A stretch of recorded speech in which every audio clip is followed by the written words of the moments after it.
Boom, boom. How's going? How's going? And welcome. And it is another day where I bring you another successful friend of M5. And welcome to Successful Friends. And today I've got none other than Carlo Mariana. Did I pronounce that correctly, Carlo? Carlo Mariani, yes, 100%. Nice to see you, TJ, and thank you for the invite. Awesome stuff. Awesome stuff. Carlo, it's great having you here. I've known you for a while from a distance. I've had conversations with you. You are one of those people that have had some form of impact, especially in my early days. And it is actually a privilege for me to be hosting you on this show because I think if it wasn't for early adopters like you who were able to actually go out and start preaching the gospel of property, I don't think a person like me would have been here sitting and talking to you. So number one, I just want to say thank you for what you've been doing and preaching the gospel of property. And I've been learning from you. And out of that, we are here today. So who is Carlo actually? Well, a crazy guy that is 100% Italian because I was born and raised in Italy, and then 100% South African because I've been here for 22 years now. Been here Yeah. full time since '99. So I always say, don't be fooled by my accent. My accent is there for a reason. So, and fundamentally, very unreasonable person. Right. I understand that very much, very much.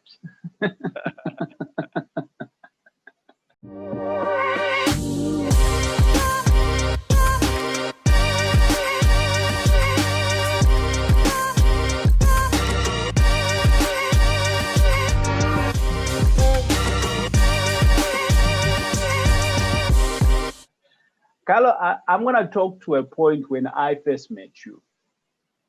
And that's where the impact came in. I'm a foreigner to South Africa. You're a foreigner to South Africa.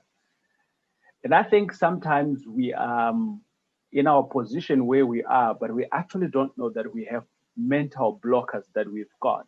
And I want to speak to my own mental blocker that I had that I didn't know I had until I met you. And you were out at an event and you were the guest speaker and you came out and like anyone else who's got an accent, your first kind of like 2 minutes is getting to be in tune with the accent of that individual. So basically, I did the same, and in my first couple of seconds, I'm trying to get in tune to you, and boom, I clicked and I started listening hard. And something as I was driving home from the event to my place is like a 45-minute drive. And I was driving in, and I said to my, and the question hit into my head. At that time, I was just still looking for information. And I said to myself, if a guy like Carlo could do it, and it does sound foreigner to me, why am I scared? And that's the question that I asked myself, but not to say that I was actually scared at the moment. I didn't know that I was scared, Carlo. But the fact that someone else potentially who looked like me, potentially whom I could relate to at that particular time, was in a position of success, I started seeing myself in it. And then in conversation, I started learning that you invest in different countries and things like that. And it totally blew my mind. And I started liking you some more, right? Um, but having said that, was was being Italian in South Africa ever a challenge for you to do business? No, actually, I think it was a big advantage, crazy as it sounds, because I think that, negative people just never make money or never make money sustainably. And, I've recently come across a piece of research that says South Africans are the second most pessimist country in the world. I think Right. just behind Afghanistan. Okay. Wow. So now, and there is a trait which I think is very pronounced now, but I found quite pronounced since day one I came to South Africa, and that type of pessimistic kind of doomsayers approach has prevented and is still preventing a lot of local people from tapping into the power of investing in property. So I have a completely different view. Thanks God I was a foreigner in South Africa, because I didn't have that prejudgment, preconceivement, and it really allowed me to tap into the power of the story and of South Africa. Awesome stuff. Carlo, you didn't start off in property. What was your background when you started doing property? Well, I have a quite a formal kind of like business type of background. Like I came from a family that was not blessed to have the opportunity. My late mom, my late dad couldn't go to university. So, we need to make them proud and go to university, which is what myself and my brother Giorgio did. So it was a very formal background, like business schools. I'm a graduate of Bocconi University, a University of California. So I was really groomed for a career as an executive, but I hated that idea. Why change your mind? Well, because I always thought the biggest asset, and still today, the biggest asset, biggest wealth is time, is not money. And obviously, if you're broke and you've got a lot of time, it's not great. But if you're well off and you've got time, at some stage, time is a lot more valuable than money. And I really wanted to be in control of my time, which is what I've done. Right? Like I haven't been on a payroll since I was 26, and Really? as you gather, it was a few years ago. So Yeah, and I think that property is the ultimate, simplest, and most powerful form of entrepreneurship. And entrepreneurship gives you opportunity to take control of your time. Doesn't mean that you're going to do squat, because no business is going to be successful by you just watching Netflix. But you can decide when to work, how to work, where to work. This afternoon this morning later on at 11:30, I'm gonna go and fetch my boy, and we're gonna bake, and that's true wealth. 100%. I like that. But Carlo, I am highly appreciative for the fact that you have mentioned that it doesn't necessarily mean that if you're in property, you're not working. Because I think it's a preconceived idea with people that jump into property, they think that they don't work. I think it's kind of like allows you to have more time, but it doesn't necessarily mean that you don't have to work. Actually, I have seen that I work harder in shorter spaces of time, but not for longer periods, in solving my property problems, but then the reward kind of like surpasses for a very long time. And hopefully it's going to surpass my kids as well, because the property itself doesn't go away. It's still there, and it can live on for generations to come. And thanks for that. But you have actually turned it into a business. So property for you is a business. What do you do? Well, property has always been a business, because if it's not a business, it's a hobby, and hobbies normally are quite expensive, Right. So so I think I spend about 60% of my time as an investor, and the balance as a, let's call it, an educator, and Right. as a leader of a community. And I find that to be an incredibly rewarding split of time, because like investing in property is very rewarding financially, but it's not necessarily rewarding from a ethical and moral perspective. But just the fact that one day, many months ago, I made a small contribution to the great success that you've achieved, is certainly something that like it's invaluable. And I think you'll see you're blessed with a lot of youth. I'm still blessed with a lot of youth, but not as much youth as you do. And you'll see that, as you grow, that type of, call it, non-financial reward is really incredibly important. So, my real vision is to inspire people to retake control of their time, retake control of their finances, and to use property and property entrepreneurship to do exactly that, the same way I've done it and the same way I'm still doing it. Awesome stuff. From the time I met you, which is almost around about 6-7 years ago, and up until now, Wow. it does sound to me that your gospel hasn't changed, which is buy back your time. Time is more valuable than anything else. But I want to jump into two things, Carlo. I noticed that you've got a business where you buy properties, you do invest. I want to speak to that for a short period. And then I want to jump into the part where you're an educator. Because I think by just looking at it merely, I think it contradicts itself. But I'm going to start with, what do you do in property? What kind of properties are you into?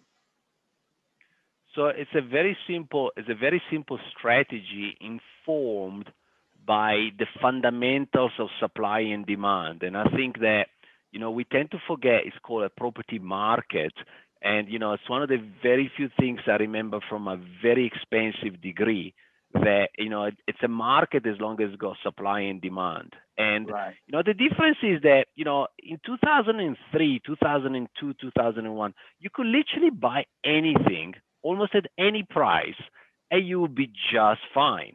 Now the market is a double-edged sword. You can make a lot of money, but you can certainly lose money. You have to be a lot more knowledgeable, how you do property.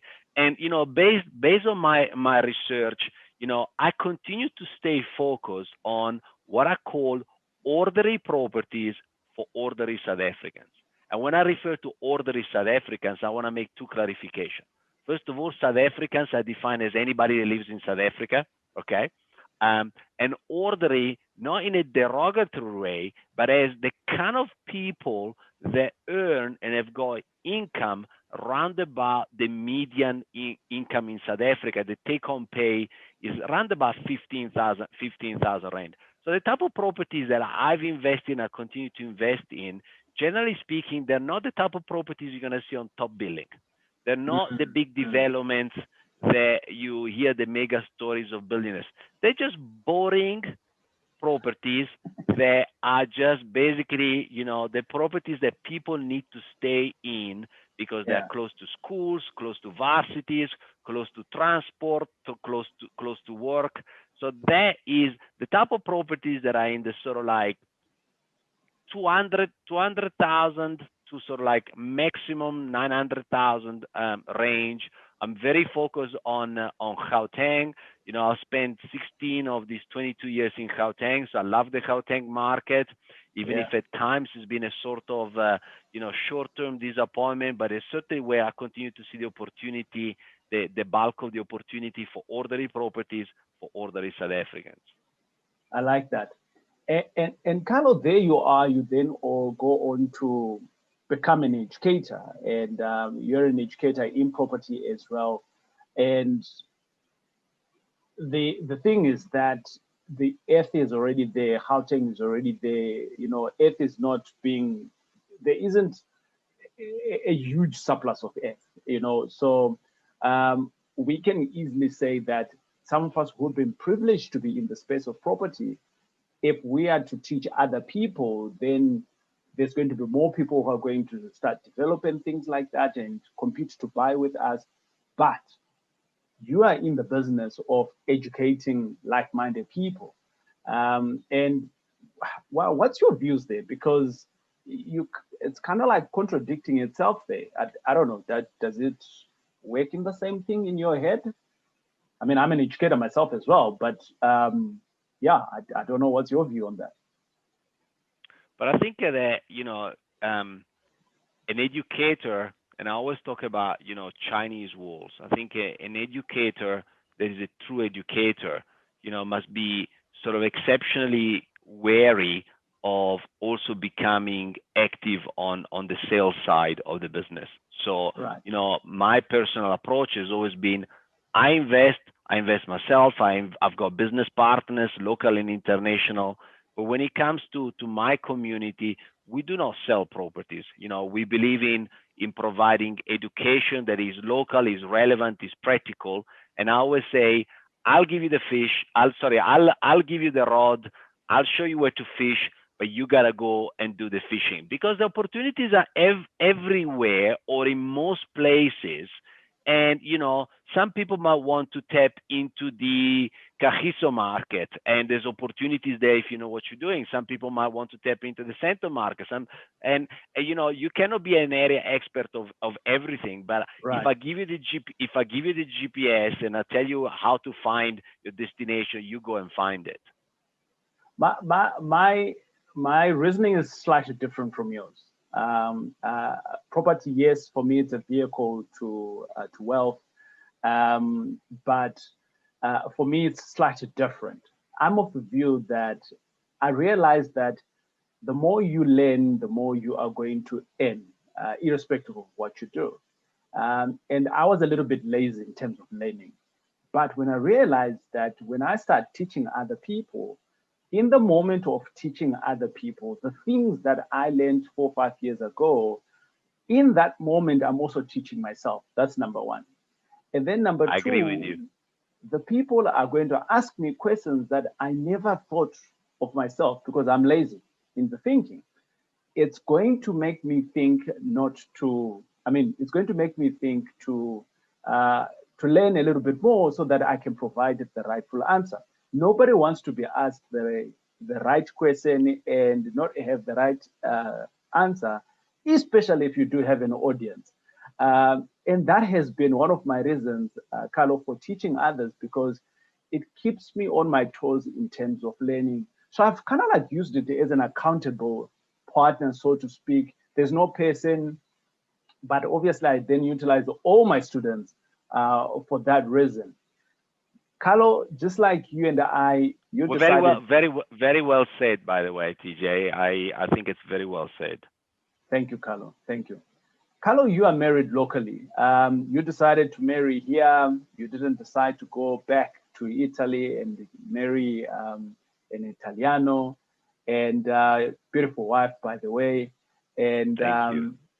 And someone asked me the other day, so why did you decide to get married? Yeah. And I said, well, imported goods are always expensive, and not to say that my wife is a commodity, but local is lekker. I'm here. So why should I go and marry anywhere else? And I want to come to the conversation of being married. That's number one. Here in South Africa, you're a foreigner. You have chosen South Africa to be your home because you've been here longer now than you've been anywhere else in your life. And I'm in the same boat with you. And how do you balance your business life? How do you balance your Italiano sometimes comes up where your wife probably has no identification of how to manage that because both of you are new in this. And what you have now created, which is your family, your immediate family, again, which is totally new, cannot be replicated anywhere else. If your wife is going to go and ask someone else, how do you manage this? Potentially, their lifestyle is totally different from yours because of the differences that you have now brought in together, which now makes you very powerful. I always tell people in my household, we had like multiple cultures that have come together because my parents are from 2 different countries. I was raised up in another country, and now I've married my wife in a different country. So I have like a 5 in 1. So my thinking is pretty crazy in terms of thinking. I'm like super open-minded. So for that, my kids have a different lifestyle than to the ordinary person. In your perspective, you got a business, you got your wife, you got the family that you're trying to do, and then there is time. How do you balance that? Yeah, I don't like the word balance to start with. Okay, Yeah. So I think that I'm more of a believer of lifestyle design, and I think I don't know 28, and that's the first time I read Tim Ferriss. And I mean, at that point in time, the word lifestyle design didn't even exist. But I had that concept of lifestyle design as early as the age of 22. So I I don't really work on the principle of balancing. I'm working on the principle of being inspired by my vision. Okay, and my vision, has always been to be a very present husband and a very present father. We are blessed with Daba. Daba is 7 years old, and I can definitely say that I will never look back at my life and says I wish I'd spent more time with him at a time when he wanted to spend time with me, because that's the kind of regret most fathers will have. Okay, Right. and property. If property has gave me the biggest endowment of my life, that has been the one that. So if anybody has to say why should I do property, because you're never gonna look back when you're like lying on your deathbed and says I wish I'd spent more time with the people that I wanted to spend more time with when it was when it mattered and it was relevant. So that's really my deep philosophy on how we operate. And I think I want to tell you another thing, because if you're a man of faith, we have an expression in Italian that says that God makes them and then brings them together. Okay, so Zincle, she's a big supporter of property. So she actually bought the first property like on the same month that I bought my first property, and we've known each other for a very long time. We've been married for 11 years, and we've known each other for many years before then. So Yeah. we're very much on the same wavelength, and that is really something very important. I want to give a piece of advice to your listeners. If you ever a colleague, an important better half in your life, bring that person onto your journey. It really is very difficult when you're doing property on the side. Maybe you're hiding it, you're not even hiding it, but you're not getting that support. Go into that journey together. One of my favorite saying is the African proverb. If you want to go fast, go on your own. But if you want to go far, go with somebody. Let that somebody, the first somebody, be your better half, and you're going to be already on the fast track. I want to speak to that point, Carlo, because in my first two businesses, I was kind of like working from a mindset of I am the man in the house. I need to kind of like provide. So I'm going to go out there and provide, and I'll bring home and I'll tell my wife I've done A, B, C, D. So I did well in the car rental business. I did well in my diapers business. And then eventually I failed dismally in my chicken business. But something that I then realized was that I would always go out there and come back home and I'll tell my wife, this is what we want to do. And she would say, yes, no, I don't think so. It's too risky. Don't do that with the credit card. Up until to a point when I started learning together with my wife. And the mindset in terms of us having conversations in the house was no longer about, no, that is not risky. No, don't take that money from that credit card. Don't take that money from the bond. It was more around how best can we find what money to go and make it work. So it was more around the how, because now our risk appetite is kind of like put on the same length, because now we have the same information of education and we're seeing opportunities in the same way. So I totally agree with you there. These days, if there's a course that I'm doing and I cannot get a price for two, I'm not going to do it because it's not going to help me.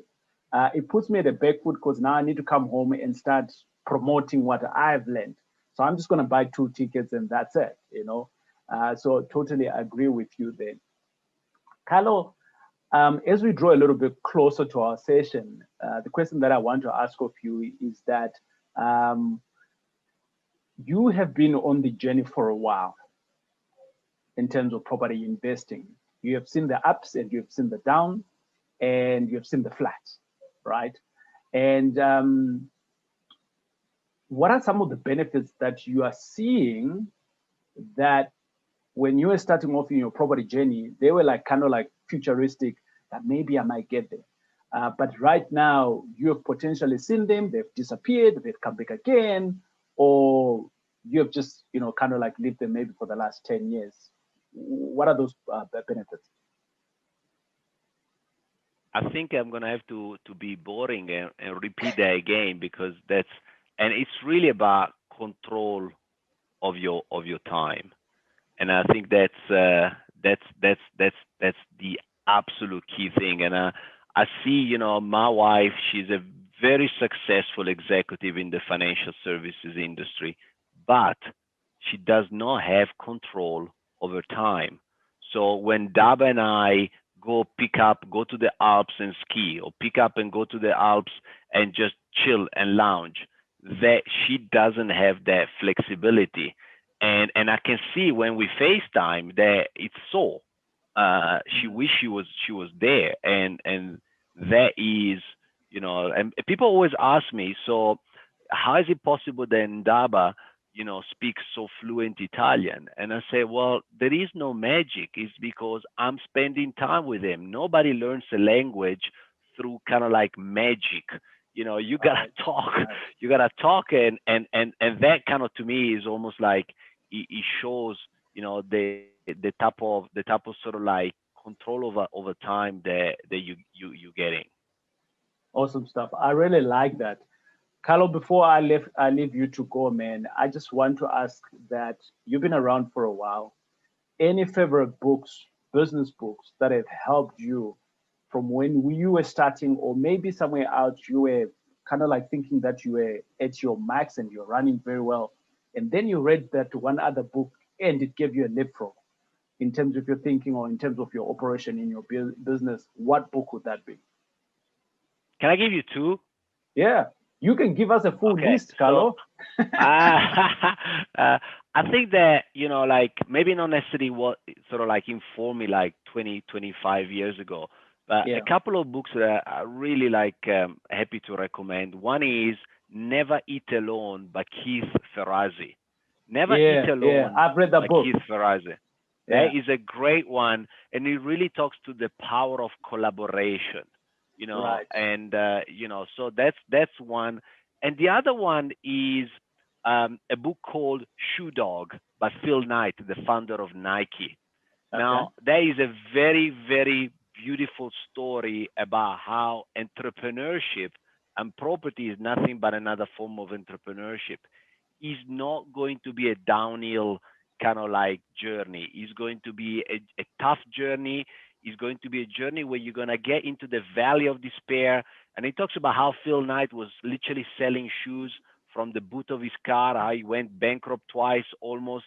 And so if you're looking for an inspiration about resilience around how you're never going to give up, so Shoe Dog by Phil Knight is an absolutely amazing, amazing book to read.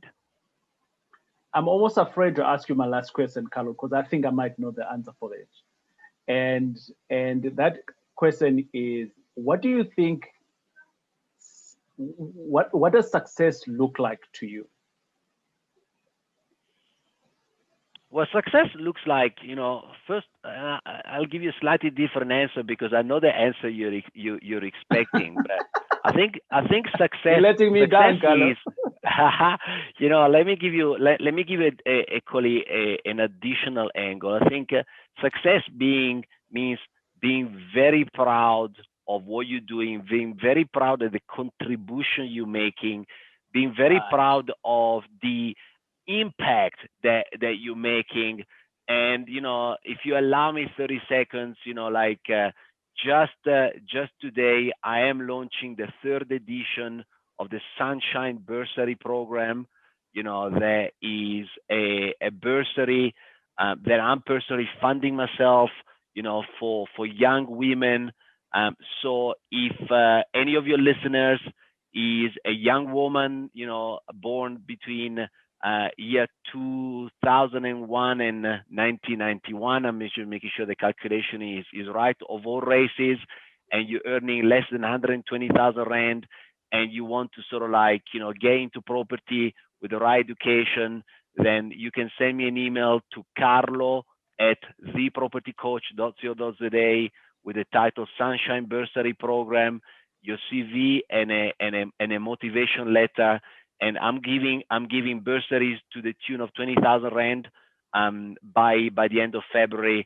So that's the kind of thing that really And it's a bursary in the name of my late mom, or in memory of my late mom, because I found that her Wi-Fi password when she passed away without telling us in advance was "the sun is shining." That's why it's called the Sunshine Bursary.